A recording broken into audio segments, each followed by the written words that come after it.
Hi, this is Todd with ESOTERIC Car Care. Today we're going to be talking about how to identify paint defects.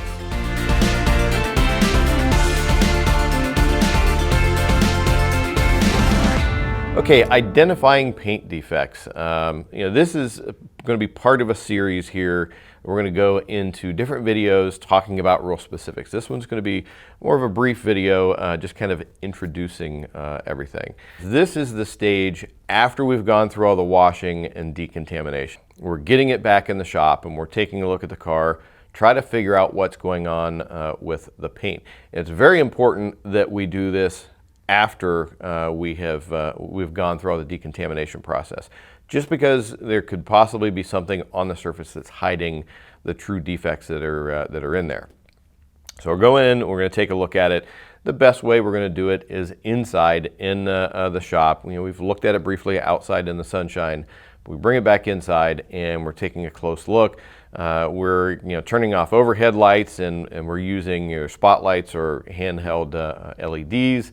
We're turning the lights back on. Every light source shows a little bit different kind of defects in there, so we want to make sure and look at as many as possible. So the different things that we can be looking for, we can be looking for haze in the finish, and that's typically going to come from, if somebody's gone in there and worked on it with a DA improperly, it just kind of leaves a hazy finish. We're going to be looking at scratches. Self-explanatory. We're going to be looking at swirls and micro marring in the finish. And that's where a lot of people, looking at it, they may only think of it in terms of scratches. They may think of all the swirls and thing as normal with paint. We're in this for detailing. We know that's not the way paint is supposed to look. So we're looking for the condition of that. We're looking for texture, what's also known as dieback in the painting world. And that's all the real fine pebbling that you'll see. And it's just a really diffused looking reflection that's in there. We're looking for solvent pop, and we're looking for the amount of orange peel that's in the car. Not that we're going in and doing orange peel reduction, but that is just one other piece of the puzzle to determine what we can and can't do with that particular paint. Like I said, we're going to do a video on each of those different things, so it helps you identify exactly what that is, what causes it, and what remedies would you want to use to fix it, and which of those items that you simply can't fix. There's some cases that, depending on a different set of criteria, you just can't approach it. That could be paint thickness or age of the car, whatever else.